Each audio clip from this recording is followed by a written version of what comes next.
Le plus souvent en position de libéraux avec Jambé et Franceschini, et ce soir Jambé le Comorien sera chargé particulièrement du marquage de Thierry Henry, alors que Franceschini lui sera attaché au basque de Sonny Anderson.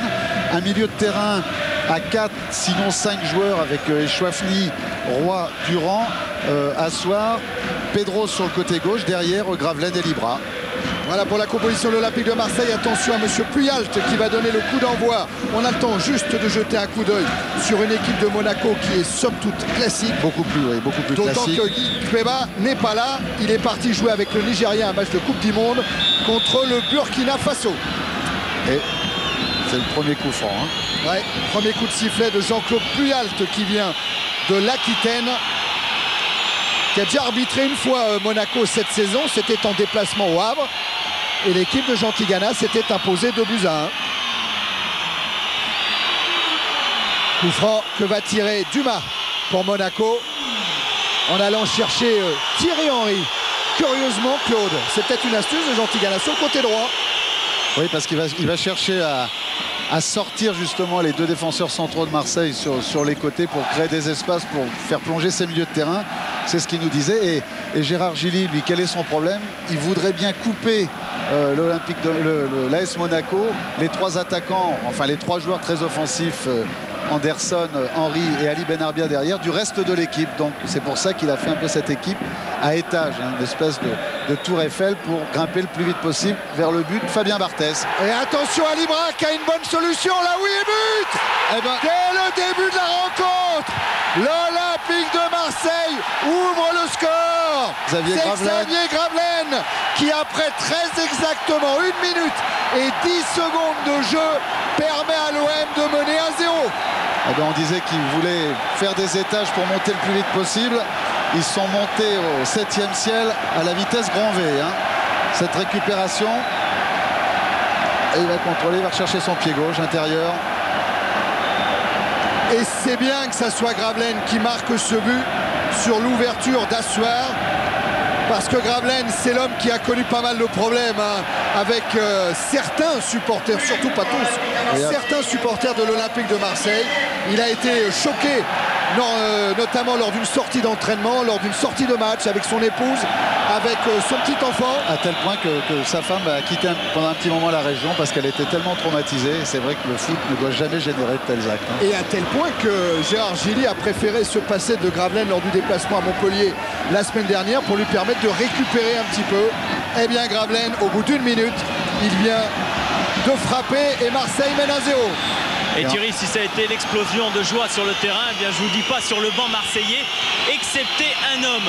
Et cet homme, c'est Gérard Gilly qui est resté avec toute sa concentration, sa sérénité. Il n'a pratiquement pas bougé de son banc alors que le banc a complètement explosé. Lui, il est resté concentré dans le match, complètement dans le match, Gérard Gilly. Il sait qu'il reste 89 minutes, Fabrice. Et c'est la première fois, alors c'est peut-être un match où tous les destins vont se croiser, c'est la première fois que l'Olympique de Marseille marque un but dans le premier quart d'heure. Et Marseille qui continue avec Durand qui a servi Pedros. Pedros toujours avec devant lui Xavier Gravelaine, attaqué irrégulièrement par Martin Djetou. C'est parti à 200 à l'heure. Ah oui, ça nous promet une belle soirée. Allez, Jean-Philippe Durand pour tirer le coup franc en faveur de l'OM. On va chercher le grand Marc Libra. C'est vraiment un petit peu haut pour Libra. Ce sera une sortie de but. Vous parliez de hauteur, Thierry. Tiens, on voit le but. Pied gauche de Gravelaine, son 5e de la saison. C'est quand même lui le meilleur buteur de l'OM. Oui, c'est pour ça que tout le monde a été quand même un petit peu sévère avec lui, même si Xavier est passé à travers sur quelques matchs. Il faut apprendre, apprendre à connaître Marseille. C'est pas toujours facile. C'est ce que disait Jean-Philippe Durand dans le reportage de Christophe Josse. Vous savez, la vraie phrase, elle est venue de Gérard Gilly qui disait « Les gens compétents n'abandonnent pas Xavier Gravelaine ». Et n'abandonne pas Gérard Gilly. Oh non, plus. Qui est redevenu on ne peut plus populaire dans cette première minute. Comme quoi ça va vite. Et Chouafny va effectuer la remise en jeu. Et Chouafny, c'était le dernier buteur de l'Olympique de Marseille. Une attaque qui était restée muette pendant 393 minutes. Et bien à la 380 14e. Xavier Gravelaine a permis à Marseille de retrouver le chemin des filets. Et Chouafny. Encore Gravelaine. Roy. Avec un appui sur Durand, mais ballon récupéré par les Monégasques. Et retour de Pedros. Roy. Pedros encore qui essaye de lancer Libra. Libra face à Martha. Avec un petit contre favorable. Et vous vous rappelez ce que disait Jean-Philippe Durand dans le reportage juste avant, c'est qu'on hésitait à jouer une touche de balle, alors que là, l'équipe est revenue comme ça, soudainement un petit peu euphorique, et on a revu un jeu en triangle, des changements de jeu, un super renversement de Reynald Pedros. Et voilà un bon coup franc, parce qu'il y a des grands joueurs du côté de l'OM. Il y a ce Marc Libra surveillé par Martin Djetou. Coup franc tiré par Pedros, la frappe de Durand, ça passe au-dessus. Et Durand qui réclame même un corner. Monsieur Puyal te fait non de la tête. Je pensais qu'elle a été un petit peu touchée. Touché, ouais. Oui, elle a été touchée là-bas. Elle a été un petit peu touchée. Djetou. Avec Dumas. Collins. Attaqué par Gravelaine irrégulièrement. Coup franc joué en direction de Djetou. À la mauvaise ouverture de Djetou en direction de Blondeau. Le Marseillais, comme le disait tout à l'heure Fabrice, vient à Marseille. C'est rare en ce moment dans la qualité collective de Monaco de voir des ballons perdus aussi facilement, sans opposition. Et Thierry, vous parliez de la taille des joueurs, et là il y a quand même une spécificité dans ce match, c'est que les 4 attaquants culminent à plus d'1m80, ce qui est rare. Et des deux côtés, deux attaquants ouais. de Sonny Anderson, Thierry Henry sont à 1,80 à 88 et Marc Libra et Xavier Gravelaine sont à 1,82 et 1,92. Et encore, Cascarino n'est pas là. Oui, parce que et encore très aigué sur le banc de touche de l'AS Monaco. Et c'est pas un petit garçon non plus. On aurait pu avoir 6 joueurs entre 1,80 et 1,92. Et Claude, pour expliquer un peu les maladresses monégasques, on lit sur le visage des Marseillais une telle envie, c'est vraiment incroyable. Il y a au niveau du terrain une tension mais extrême. Les joueurs sont constamment en mouvement, ils ne sont pratiquement jamais arrêtés. On les sent avec une envie d'aller de l'avant, c'est phénoménal. La preuve avec Reynald Pedros qui essaye de surprendre Dumas. Petite faute avec qui est sanctionné. Mais on la voit la rage des joueurs de l'OM. Leur envie, leur agressivité. Et pour le moment, dans le très bon sens du terme. Roy avec Chouafny. Ballon récupéré par Benarbia qui va tenter de lancer là-bas Sonny Anderson. Je crois que c'est le premier ballon de Kopke. Oui, serré de très très près par Franceschini. Mais ça confirme quand même, parce qu'on a beaucoup discuté avec Gérard Gilly depuis hier. Il était au domaine de Tournon. Dans le camp d'entraînement de Michel Hidalgo, c'est chez l'oncle de Youri Djorkaeff, où ils sont allés se ressourcer, les Marseillais. Et Gérard disait qu'il n'était pas vraiment inquiet parce qu'il sentait son groupe derrière lui. Il sentait une adhésion du groupe, et il disait quand un entraîneur sent que les joueurs sont solidaires derrière lui, il peut quand même avoir confiance. Impression confirmée par Marcel Libre, qui nous disait effectivement que depuis quelques temps, il sentait la flamme rallumée. L'image des Chouafny là qui se bat pour récupérer ce ballon. Durand, Roy et Chouafny. Il va pouvoir passer dans le dos de Collins. Le ballon est sorti. Et Thierry, c'est pour ça que Gérard Gilly n'a pas fait appel à Lechkov aussi dès le début du match, parce qu'il trouve qu'il y a un petit divorce entre lui et les autres joueurs, surtout en ce qui concerne la récupération collective du ballon. Il n'est pas assez présent et ça manque dans une équipe en proie au doute comme l'Olympique de Marseille. Dégagement à Malajambé avec Libra qui a fait écran avec son corps. Une récupération Dumas pour Barthez. Allez, le gaucher très loin. On cherche Anderson. Tête de Galtier. Libra. Gravelaine. Dumas maintenant. Ouvre toujours sur Anderson. Devancé par Franceschini. Le Parmesan.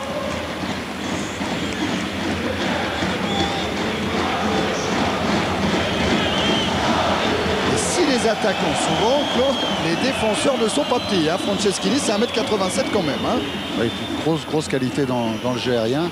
Alors ce marquage individuel pour un défenseur, savoir si ça va durer pendant 90 minutes, parce que suivre des joueurs aussi vifs, insaisissables, qui avalent les espaces, qui mangent du terrain comme Thierry Henry et Sonny Anderson, ça pèse à la fin d'un match. Hein. C'est Lyon qui va récupérer un coup franc en faveur de Monaco.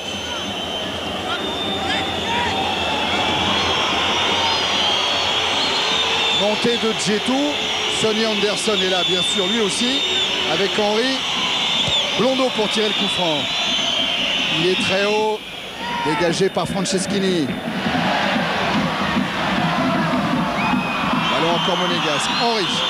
Ah là, c'est une solution favorable, position favorable pour Thierry Henry. C'est sélectionné par Raymond Domenech dans l'équipe de France Espoir qui jouera dimanche soir, pas dimanche, en fin d'après-midi à Fontainebleau, ah non, à Blois, contre la Norvège. Et match qui sera retransmis, la Hongrie, pardon, et qui sera retransmis sur Canal. Roy. Dans les espoirs, en attendant mieux peut-être, non, parce que Jacquet a quand même ouvert la porte en disant qu'il y aurait le tournoi de France. Et d'ici même le tournoi de France, il aurait sa chance chez Léa. Thierry Henry. On va rejoindre à ce moment-là Barthez et Pedros, qui sont les deux internationaux en activité présents sur le terrain. Eux partiront pour le Danemark samedi. Tête de Djetou. Attention à Pedros qui rôde. Des Marseillais qui se battent sur tous les ballons. Et Dumas a du mal à dégager dans les pieds d'Assoir.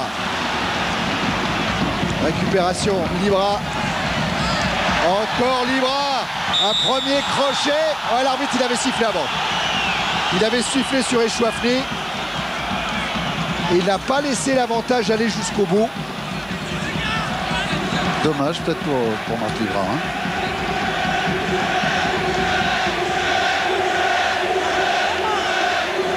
Le pied gauche de Pedros. Avec un mur dans lequel on retrouve Bénard, Biavio, Collins. Devant le but.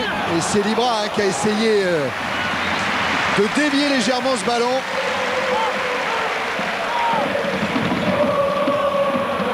Regardez le grand Libra à la limite du point de pénalty.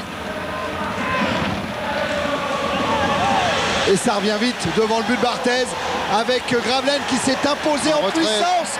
Ballon en retrait, but! But de l'Olympique de Marseille de Jean-Philippe Durand. On avait dit qu'il y aurait des buts. Après 12 minutes en première période, incroyable. L'OM mène 2-0. C'est extraordinaire ce qui vient d'arriver. On avait vu juste avant sur le ballon prolongé dont vous parliez, alors qu'on voit ce superbe centre en retrait, plat du pied de Jean-Philippe Durand, son 4e but. Joueur important, hein, dont on parlait avant le match. On avait senti quand même juste avant sur ce ballon prolongé par, alors qu'on revient encore, prolongé par Marc Libra, le public qui dans un autre match, l'OM mené à la marque, aurait crié, a applaudi ce ballon prolongé par Marc Libra. Ça veut dire que le public s'était complètement réconcilié avec son équipe et c'est tellement important pour des joueurs de football. Et Monaco doit douter. Jean Tigana, bien sûr, s'est levé. Lui, il connaît bien Marseille parce qu'on parlait des anciens Marseillais qui jouent maintenant à Monaco. Mais Jean Tigana en fait partie. Hein. Donc il connaît bien l'atmosphère du stade Vélodrome. Oui. Surtout, Tigana, il n'oublie pas qu'il a joué une demi-finale de l'Euro 84 ici et que contre le Portugal, il avait offert le but à Michel Platini. Et Thierry, Jean Tigana s'est levé pour essayer de remettre un petit peu en place sa défense et puis surtout de leur dire qu'il ne fallait pas laisser jouer. Il faut essayer aussi de prendre le ballon et si on ne l'a pas, eh bien d'aller le chercher dans les pieds. Ouais, en agressivité en ce moment pour la possession du ballon. Il n'y a pas photo. Ah, il n'y a pas photo. Marseille est devant et le score le prouve. Ils ont attaqué Thierry, ils ont attaqué 4 fois, ils ont tiré 4 fois, ils ont marqué 2 buts. Et en plus, réussite maximum. Attention à Collins face à Jambet. Ce sera une sortie de but en faveur de Monaco. Il est à droite, avec les mains, Collins, parce que Jambé lui a remis ce ballon à la vitesse d'un tireur de hand sur un tir en suspension. Petite remarque de M. Puyalt. Voilà, Benarbia contré par Roy, mais nouveau coup de sifflet de l'arbitre. Oui, qui a raison de tenir absolument les deux équipes. Et en plus, il y a faute. Oui. Il a doublement raison. C'est surtout ce qu'il faut éviter de faire du côté de l'Olympique de Marseille. Ça bouge devant la cage d'Andreas Köpke. Alors il y a Benarbia et il y a Martin pour tirer ce coup franc. C'est Benarbia qui s'en charge, une frappe déviée par le mur. Et c'est donc un coup franc dévié par Gravelaine.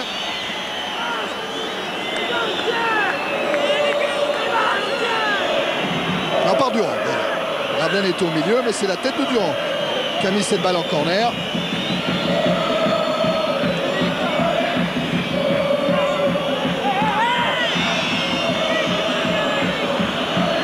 Un seul monégasque devant le but de Köpke, les autres sont à l'entrée de la surface de réparation. Ouais, et M. Puyalt, il va aller calmer un petit peu Galtier. Corner. Tiré très loin là-bas au deuxième poteau, mais tête de Pedros. Oh, il va vite Gravelaine, on le sent, il a envie de mordre dans le ballon. Il y a une volonté collective chez les Marseillais et puis une application parfaite de ce qu'on disait avant le match, à savoir couper les attaquants monégasques de la base de leur équipe, les priver de ballon en étant sans arrêt harceleurs, ce qu'on a vu au plus beau moment de l'histoire de l'Olympique de Marseille, avec ses attaquants et ses milieux de terrain harceleurs qui ne laissaient jamais respirer l'adversaire. Il n'y a pas beaucoup de solutions, pour le moment en tout cas, du côté monégasque pour pouvoir relancer. C'est pour ça qu'ils sont obligés de revenir sur Barthès. Et Barthès, lui, doit jouer long en cherchant une de ses deux pointes, Anderson ou Henry. Et eux sont bien entourés. Voilà Henry avec Benarbia. Et Benarbia dans la course. C'est Amada Jambé qui doit concéder le corner.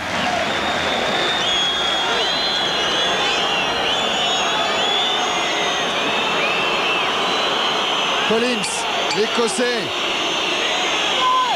pour tirer ce corner qui va sortir. La frappe allait manquer.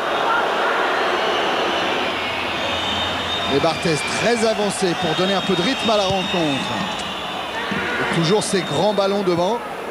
C'est une tactique ça, de la part de Jean Tigana, Claude, de faire relancer systématiquement Barthès loin devant. Oui, parce qu'il y a des grands gabarits hors jeu là. Il y a des grands gabarits du côté monégasque comme on en parlait tout à l'heure. Mais bon, il ne faut pas non plus vouloir aller trop vite parce que là c'était une espèce de pouce-ballon entre Barthès et c'est Andreas Köpke qui a récupéré ce ballon dans le plus parfait des conforts. Collins. Ils sont sonnés quand même un petit peu les monégasques. Ah oui, il y a quoi Et Thierry, c'était un petit peu le point tactique de Jeannot Tigana avant le match pour éviter le pressing marseillais.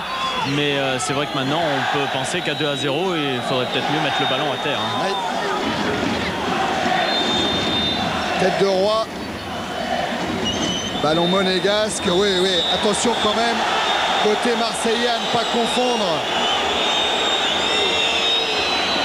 combativité avec une trop forte agressivité. Là, je crois que Roy a été repris par M. Puyalt.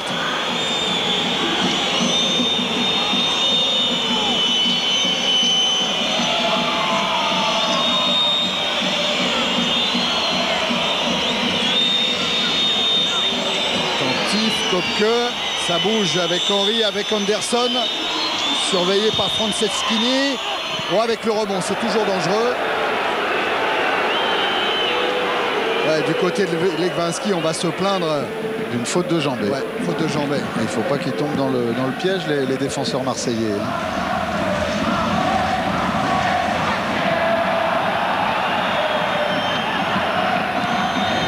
Collins. Avec Legwinski, repris par Jean-Philippe Durand. Et nouvelle intervention de Jean-Claude Puyalt alors qu'il y a un joueur au sol. Dumas qui est au sol. Ouais, après le choc avec Gravelaine tout à l'heure. Dumas Gravelaine.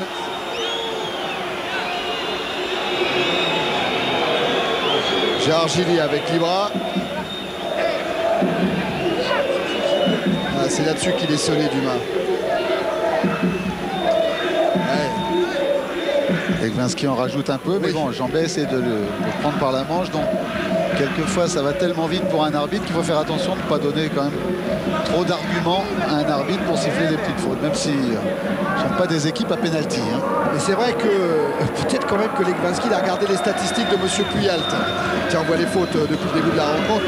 Et lors des 3 derniers matchs de M. Puyalt en première division, il a accordé 3 pénaltys. Donc il s'est dit peut-être la passe de 4.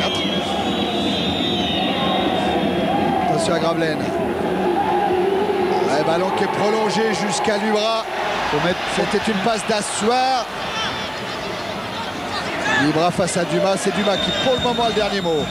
Avec une relance sur Henry. Collins.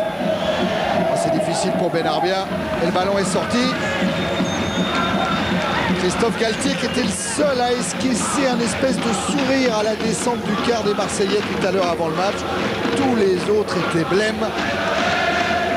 Et Thierry, grosse colère de Jean Tigana sur le banc envers ses milieux de terrain qui leur demande de garder le ballon et de ne pas s'en séparer trop rapidement. Alors est-ce qu'ils vont le garder en lançant Thierry Henry qui va être coupé par Galtier? La qualité monégasque, c'est une qualité collective. C'est vrai que s'ils veulent changer de registre, les Marseillais les attendront dans un autre registre. On sait ce que c'est, hein, la vaillance ici, la volonté. Et depuis le début du match, quand on voit les tacles de Libra, de Gravelaine, hein, c'est un signe qui ne trompe pas. À savoir que pendant la récupération collective, les attaquants sont complètement concernés. Ça soulage quand même au milieu et derrière. Et encore un ballon vite perdu par les Monégas. Ça profite à Libra, Pedros, Gravelaine. Avec un tacle de Martin Djetou qui va faire frémir Monsieur Puyalt. Et c'est le carton pour Djetou. Alors si mes comptes sont bons, Djetou qui a pris un carton contre Lyon lors de la 7e journée, contre Metz lors de la 9e, en est à 3 cartons dans l'intervalle des 10 journées. Donc il sera suspendu pas pour le prochain match, mais pour celui d'après. Serait suspendu. Hein. Faut que les comptes soient justes. Et vos comptes sont bons, non, Thierry? J'espère. On en est à 22 minutes en première période et Marseille mène 2-0. But de Gravelaine et de Durand. Gravelaine. Oh ouais, superbe ce que vient de faire Barthez. Et relance sur Benarbia. Sans surnombre les Marseillais sur tous les ballons de relance. Donc Roy. Qui parvient à écarter sur Echouafni. Contre de Legwinski. Ça va haut. Hein. Là, on peut dire qu'il est rétabli, Fabien Barthez. Hein, qu'il a plus mal aux côtes, qu'il a plus mal à la hanche. Ou qu'il n'y pense plus, en tout cas.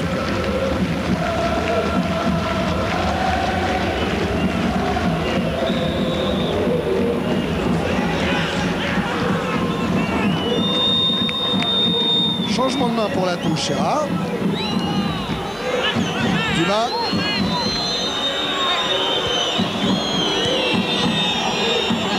Collins qui évite le tacle des Chouaflé, qui est chargé par Libra. et je crois que... Ouais. Alors Libra, c'est pas sur cette faute-là que lui met le carton. C'est l'accumulation. Voilà, bien sûr, Claude. C'est sur l'accumulation des fautes. C'est le premier carton de Marc Libra cette saison en championnat.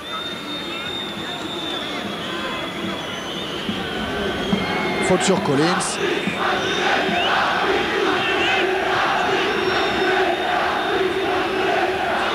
Et coup franc joué par les Monégasques. Avec Martin, avec Dumas. Change l'orientation du jeu, Dumas, pour alerter Blondeau.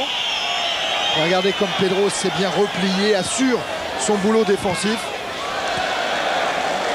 Et une relance en plus, qui met en difficulté Djetou. Dumas.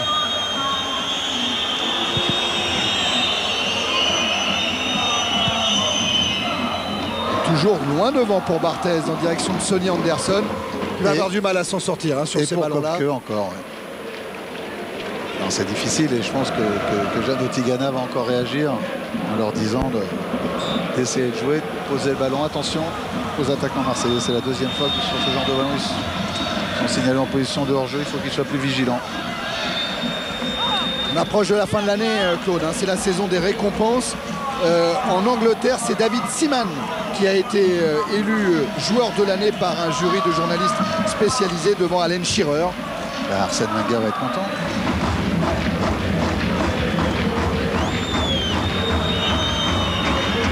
Collins avec un tacle de Galtier encore. Remise en jeu de l'Écossais sur Henry. Il est contré, Henry.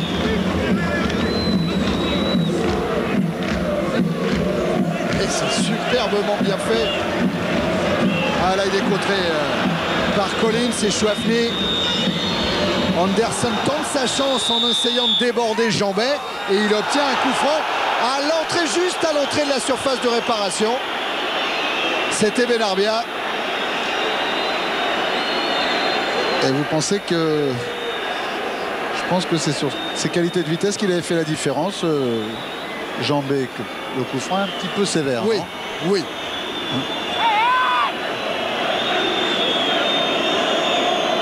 Et là, Kopke sait qu'il doit rester très attentif. Avec Djetou qui est allé au deuxième poteau. Le mini-mur marseillais. Voilà Djetou avec Marc Libra qui s'est replié. Frappe contrée par le mur. Deuxième tentative. Sans effet. Et là, le mur marseillais est resté comme doivent le rester tous les murs, très homogène, hein, très compact. Souvent, on voit des joueurs qui fuient un petit peu, surtout quand il y a Lilian Martin en face et son énorme frappe de balle. On se rappelle Cracovie, hein. Cracovie en Coupe d'Europe, le but extraordinaire qu'il avait mis. Et là, les Marseillais sont restés vaillants. Hein. Et je peux vous dire que quand vous êtes dans un mur et que vous voyez Lilian Martin ou d'autres joueurs de cette qualité de frappe-là en face de vous, vous avez quelquefois quand même 42 fièvres. Hein. Franceschini qui manque un petit peu son dégagement. Roy a été bousculé par Benarbia.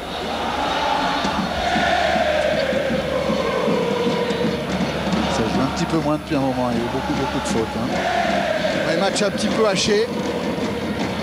Et Galtier pour jouer le coup franc.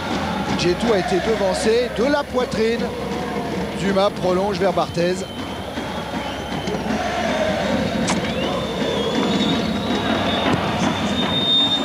Toujours la même tactique.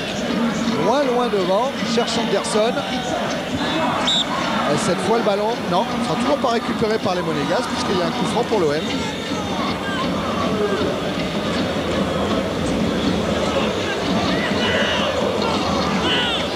Galtier. Franceschini. Côté gauche, oui. Gravelaine maintenant. Oh, le duel Gravelaine-Djetou. Duel poids lourd, hein.